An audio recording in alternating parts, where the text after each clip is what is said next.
If you're watching this video and you're thinking of buying or selling a property in Hernando Beach, Florida, then you've come to the right place, because I'm going to break down the 5 pros and the 5 cons of living in Hernando Beach, Florida today, and give you my opinion as somebody who's lived here for 19 years as to what those are.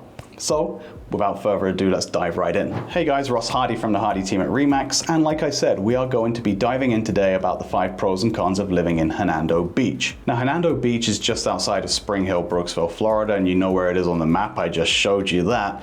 And its terrain is really unusual because there's a lot of dredging that's been done down there to form those canals, but it really is so picturesque. It's like a postcard down there. And it's somewhere where a lot of people locally end up going because the price of waterfront property is less expensive than a lot of the surrounding areas, but I'll go into that in just a little bit. So let's start off with pro number 1. Now, pro number 1 is that it's literally right by the Wachie River. This is a spring water river. It's so beautiful there.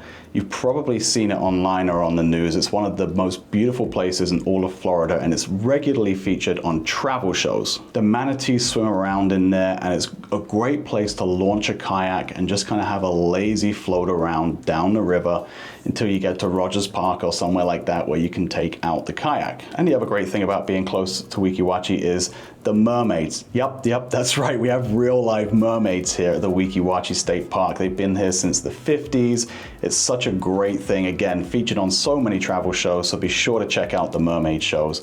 But it's right on the doorstep. All in all, if you love the water and you love going out boating or anything like that, this is going to be the place for you. However, let's get straight into con number 1, and that is that there's no real beach here in Hernando Beach. Now, I remember coming here on vacation back in the late 90s, and we decided one day, let's go out and check it out. So I remember my mom driving around, and we kept stopping, asking locals, saying, hey, where exactly is the beach around here? And they would kind of giving us a little funny look and smirking a little bit. And so after driving around all day, we discovered there was no beach in Hernando Beach.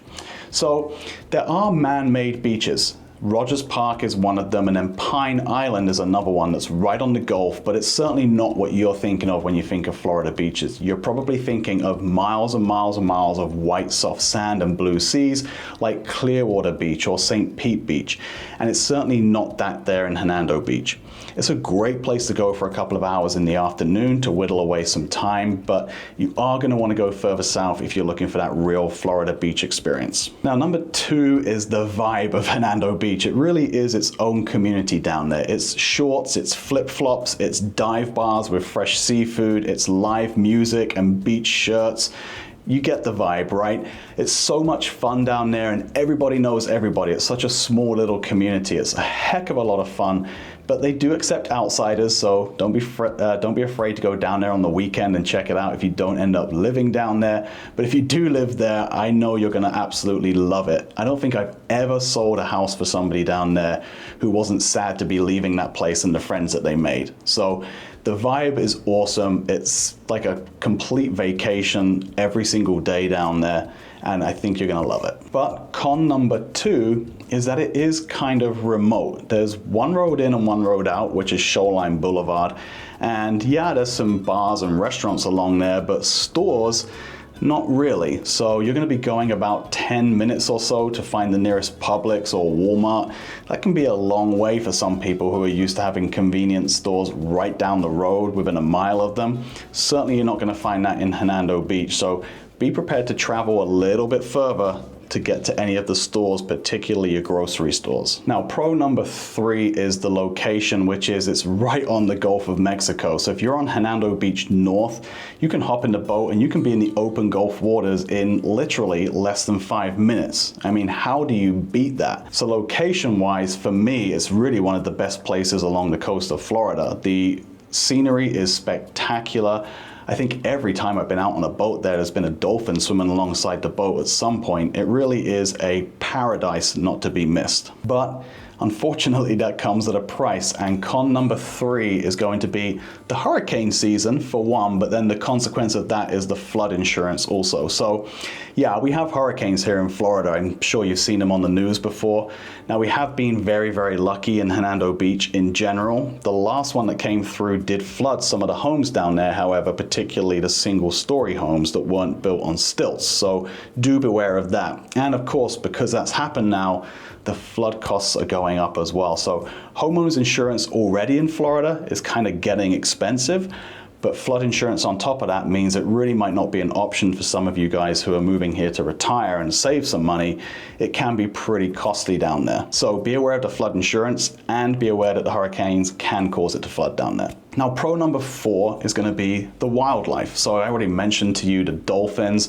You can go fishing out there as well. There's scalloping. The manatees, when you're in the river, are just absolutely gorgeous, gorgeous creatures. And one of the only places that you can see them is in Hernando Beach and Weeki, Wachie. So be sure to check those out. But then I'm also talking about birds as well. So the Weeki Wachie Preserve has a great bird population for those that like to watch those. And did you know that there's also black bears locally? Yep, black bears. I've never seen them, but I know people that have, still in the woods over there at Hernando Beach and Weeki Wachie. And then finally, gators. Yeah, we have those too, so beware of those. But all in all, the wildlife is absolutely spectacular. The sand cranes as well, so you'll really, really enjoy it if you're a nature lover. But con number 4 is gonna be the bugs. So we call them down here the no-see-ums. They're really, really small little gnats, midges, whatever you want to call them, but they can definitely bite you. They love my skin. The English juicy skin, for some reason, is something that they're immediately attracted to. And they're so small and fine that they can get through the netting on the lanai. So even having a screened lanai isn't necessarily going to keep them out, but certainly when you're out on the boat or out in the open down at Hernando Beach, you're very, very susceptible to getting bitten down there. So the no-see-ums are really, really a pain in the backside, especially if you're, like I said, susceptible to getting eaten alive by them anyway. That might be something that might put you off down there. Now, pro number 5, as I kind of hinted earlier, is going to be the home prices. So when you look at direct Gulf access waterfront property in Florida, this is going to be among some of the most affordable waterfront property there is. When you get further south into Newport Richey, into Tarpon Springs, into Clearwater, and then St. Pete, the prices go up, up, up, up, and up the further south that you get. So Hernando County is really one of the last, what I would consider, affordable places for great waterfront property in Florida. So be sure to take advantage of that. If you're looking to stay thrifty or spend a little less money so you can enjoy yourself a little bit more when you get here, Hernando County has to be on your list of options. However, there may be a reason as well why it's slightly less expensive, and con number 5 is the fact that it's just a little bit more removed from everything. So obviously, if you're in Clearwater Beach or St. Pete Beach, you're really in the hub of everything. There's so much going on around you because they're tourist meccas. I mean, they have to have stuff there for people to do. And it's right close to Tampa as well. Hernando Beach is definitely a lot more removed. Now, I like that because it's a little bit quieter, it's a slower pace of life, but be aware, you're gonna be about an hour, hour and 20 minutes probably from Tampa Airport. So if that's something you're going to need to do consistently, it's going to add a lot of time onto your trip. If you're looking to work somewhere close to Tampa, you can pretty much forget about that completely because it's just not going to be feasible for you to do that on a day-to-day basis. So definitely take a look at the location, work out if it's too remote for you before you decide to do anything with regards to moving to Hernando Beach. All right, guys, so as you probably know by now, I'm a local real estate agent with a great team here in Spring Hill, Brooksville, and Hernando Beach, Florida. So if you're looking to do something and buy or sell a property in Hernando Beach, whether it's in 9 days or 90 days, be sure to reach out to my team and I. We would love to tell you a little bit more about the area, show off some of the places that we love, give you some of the hidden gems, let you know about the best communities, and help you find your next property or sell your next property here.